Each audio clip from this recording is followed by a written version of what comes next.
dessa área também, né?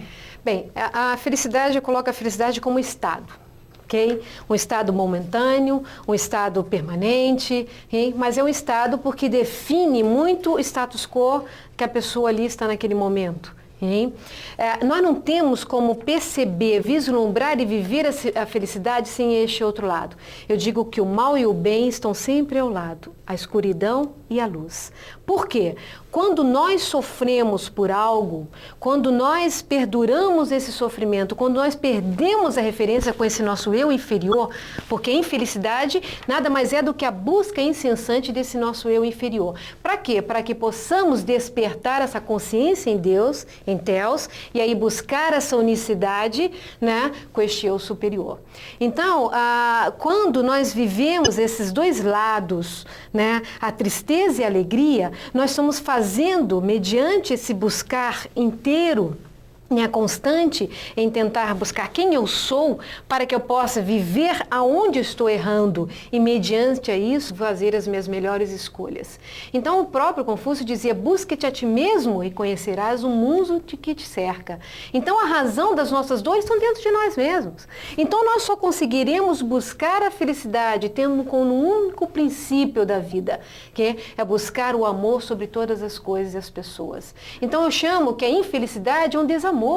Um desamor não só para com a pessoa, mas com tudo aquilo que a cerca. É uma falta de referência com ela mesma. Quantas pessoas que acordam sem saber o que vão fazer, o que vão dizer, o que pensar. Quantas pessoas que sofrem por se sentir muitas vezes insegura ao ponto suficientemente de se colocar frente a uma situação. Então a infelicidade é um estado total de desapego no sentido do que é o princípio maior que nos conduz, que é o apego ao sentido da nossa vida. E o comentário do Paulo Gaudêncio? Fantástico, porque quando a gente fala dessa questão da tristeza, desse lado negativo da ignorância, é porque o conhecimento, ele busca, é o instrumento ao qual nós vamos viver essa sabedoria que é a experiência. Nós só temos como aplicar este conhecimento da nossa ignorância, do tipo, eu não sei porque eu estou fazendo assim, então deixa eu buscar. Eu gosto de usar muito um exemplo quando eu vou falar com meus pacientes, porque eu não tenho como falar, né, da busca, da cura, do bem-estar, sem falar da referência que nós temos como o grande e o único e o maior líder que foi Cristo. Okay? Jesus é o maior líder que nós tivemos e continua sendo. Okay? Então, uma coisa que ele fazia, que as pessoas às vezes ficam ali debruçadas em tentar entender como que ele manipulava todo esse fluido cósmico para que ele pudesse intervir de tal forma naquele campo eletromagnético do paciente, né, ou daquele que estava ali sofrendo, né, e dar a cura. Né? Então ele faz uma referência muito grande com os leprosos. Tem um grupo de leprosos que ele vai, ele se aproxima e estavam todos ali, o mestre ali está. Ele foi, né, e procedeu ali a cura a todos. Dos 10 que ali estavam, no sentido figurativo, dos 10 que ali estavam, né, todos ficaram encantados, que se viram curados. 8 saíram correndo, que ele disse, a partir de agora, então, vocês foram curados, não pequem mais. E leve ao conhecimento de todos o que aconteceu com vocês. 8 saíram correndo para poder levar e mostrar que eles estavam curados. E apenas 2 voltaram e perguntaram, Senhor, o que aconteceu conosco? O que foi que o Senhor fez para que possamos hoje, agora, nos olharmos? Que foi buscar o conhecimento. Isso, que foram buscar. Vamos para o intervalo e a gente volta para falar praticamente desse trabalho direcionado com os teus pacientes, que eu acho que é importante a gente também traduzir essa experiência de vida que você tem aqui no livro. Claro, Cris.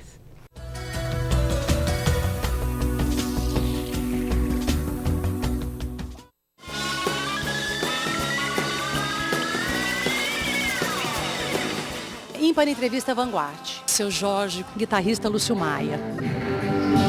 No rastro da cena cultural. Em busca da essência do artista. Acho que chegou a hora do micro. Acabou o universo do macro. Vai ser cada vez mais difícil os milhões. E vai existir cada vez mais milhares, chegando a milhares. Ímpar Entrevista.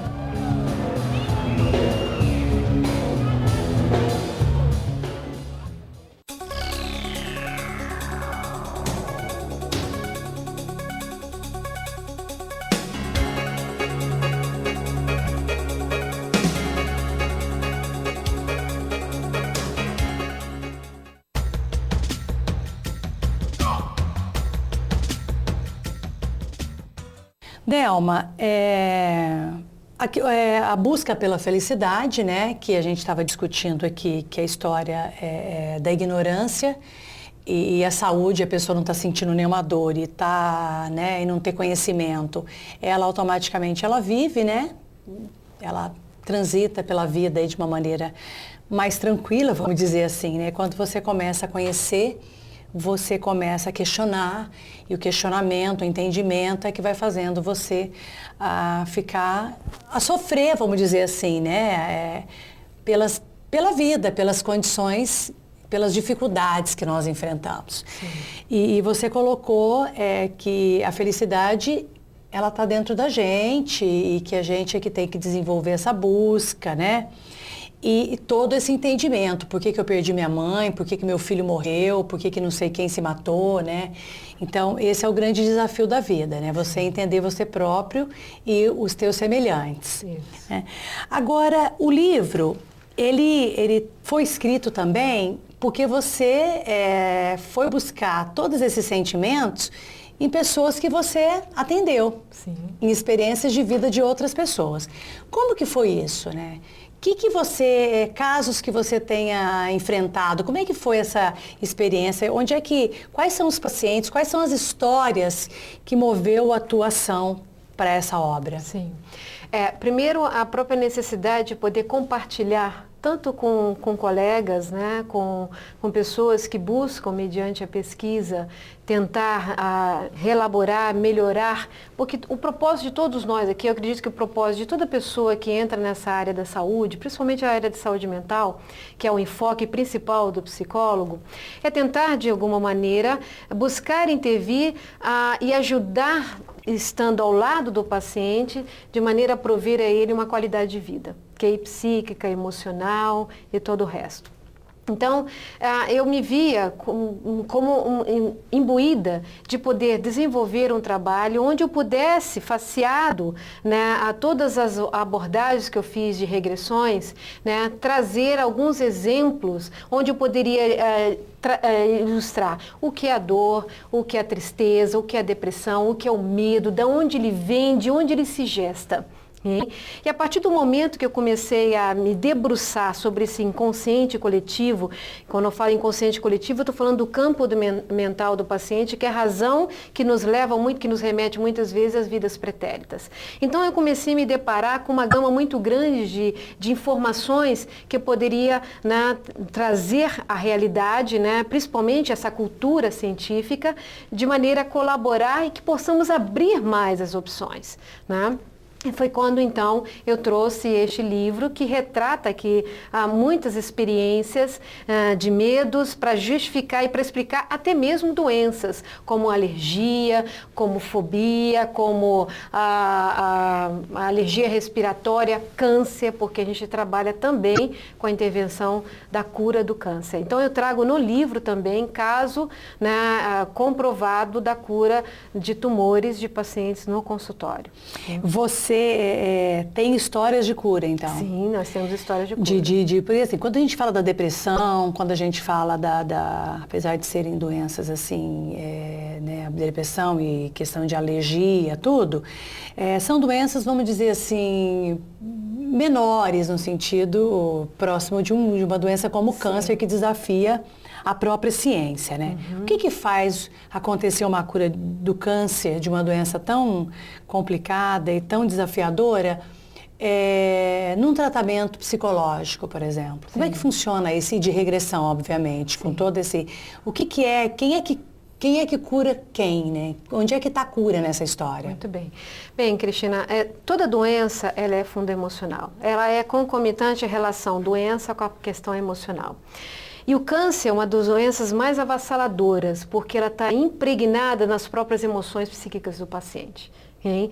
Então, quando nós tratamos o câncer, nós temos que tratar vidas passadas de depressão do paciente, constantes. né? Então, vamos pegar o caso específico, né, de uma paciente que ela desenvolveu um câncer no útero. Né? E quando nós trabalhamos, foram aparecendo, obviamente, N conteúdos, N situações ali, né, de sofrimento. E uma delas, que implicava até o abortamento, né, em uma vida pretérita. Outras de tiros de tipo morte que ela teve e que necessariamente a dor foi tão grande, avassaladora, que ela não aceitava aquele desencarne e que, consequentemente, ficou em todo o campo perispiritual, né, que é o campo eletromagnético. Então, quando nós trabalhamos o câncer, nós não temos como trabalhar o câncer sem trabalhar especificamente esses conteúdos que a gente chama de signos sinais, que estão impressionando, intensificando essas impressões psíquicas que estão nesse inconsciente que ela não tem acesso. E só existe uma forma de fazer isso, através da hipnose, que ela altera a consciência e temos acesso à maneira de reconstruir isso. Reconstruindo isso psiquicamente, nós reconstruímos todo o campo energético desse paciente. Então é isso onde entra a questão do cosmos. É onde entra o auxílio da espiritualidade maior, porque obviamente eu não trabalho ali sozinha. Então esse é um dos pontos que nós trabalhamos o câncer. Bem, e aqueles pacientes que não têm a condição de se possibilitar mediante uma alteração de consciência e a gente possa ter acesso a esse inconsciente coletivo dela? Porque tem pessoas que são tão ansiosas que elas não entram em transe. Estão tão ligadas aqui à matéria que elas não conseguem. Pessoas muito lógicas, objetivas, têm uma dificuldade. Por isso que você escuta assim, não funciona? Isso. Mas, ao mesmo tempo, essa não é uma justificativa para dizer que... Tem medo. Não, porque assim, hipnose, isso daí não existe não, a pessoa fala, outras pessoas já vivenciam, né? Uhum. Então, assim, são os dois lados da questão, né? O fato de que nem tudo funciona para todas as pessoas, sim, nós podemos afirmar isso, sim, nem todas as técnicas funcionam para todas as pessoas, não só nós teríamos aí uma cura generalizada do câncer, sim, e de todas as outras doenças. E ao mesmo tempo, quando se diz que aquela pessoa, ela está tão ligada à matéria a ponto de não conseguir fazer essa viagem, né, essa transição, não é uma justificativa para explicar a limitação do processo, doutora? Na verdade, quando a pessoa ela não se permite ou tem uma certa impasse ou dificuldade, a limitação na maneira como nós vamos estar conduzindo essa abertura, né, deste leque dentro do campo mental, nós temos outras alternativas, né? O que é? Primeiro, nenhuma cura se dá sem a fé. Esse é o primeiro ponto. Quando o paciente ele busca uma ajuda, chegou a um ponto no âmago da dor dele que ele percebeu que ele por si só não consegue mais. Então ele quer algo que possa, né, ampará-lo ou abrir a ele a possibilidade da esperança. Então esse é o primeiro ponto que eu começo a trabalhar com o paciente, a fé. E aí nós vamos trabalhar, né, a operação do nosso campo mental, que é este campo eletromagnético, que é esse campo, né, que a gente tem que constantemente afluir de maneira que a gente possa estar construindo o altruísmo, ou seja, o positivismo dentro de nós. Por exemplo, no caso desse paciente que teve uma cura de câncer, sim, quanto tempo você trabalhou com ele? Nós trabalhamos, foram 7 meses. Nós tratamos 4 tumores nesta paciente. Ela já teve alta. Entretanto, ela tinha uma facilidade. Esse foi o grande, né, o facilitador, vamos dizer assim, a referência variável que nos possibilitou fazer esse trabalho em equipe. Ou seja, à medida que eu ia trabalhando o inconsciente dela, né, reconstruindo isso psiquicamente, eles iam intervindo de maneira a podermos trabalhar também operando essa transmutação da alma dela. Quando você coloca a regressão a vidas passadas, o fato de você conhecer o que você viveu numa outra encarnação, vamos dizer assim, o que contribui para modificar fisicamente e até psicologicamente a tua existência nessa encarnação, se são coisas separadas, vamos dizer assim. Estou colocando a grosso modo, tá? Então, se nós vivemos uma encarnação e depois eu volto para viver uma outra encarnação, quem acredita no processo de reencarnação. Então, lá eu tive uma vivência, né? Agora eu estou vivendo outra. Se são independentes no sentido de vida, né? Por que o que eu vivi lá pode afetar a minha vida física aqui? Muito bem. Bem, Cris, é importante primeiro, nós não fazemos regressão por curiosidade. Isso é importante ser colocado aqui, porque não me interessa o que a Cris fez lá atrás. Não interessa se ela foi princesa, se ela estuprou, se ela matou, se ela foi uma pessoa honesta, não interessa. Mas o que ela trouxe psiquicamente, emocionalmente, isso nos interessa. Porque é isso que está fazendo ela, novamente, intensificar e repetir os mesmos erros. Então, entender algo do passado que eu vivi e se Deus me possibilitou abrir isso que tenha como cunho auxiliar na cura deste paciente, porque isso a gente tem que saber separar muito bem. Né? Eu vejo casos, bem como já vi textos de pessoas, eu fui em fulano de tal, um terapeuta, fez regressão. Porque tem esse detalhe aí, né? Hipnose, quer dizer, são técnicas, e aí precisa se pensar. Como aplicá-las? Como aplicá-las. Não é isso? Então, é importante saber o profissional que vai conduzir, porque é algo muito sério. Porque eu estou mexendo num coletivo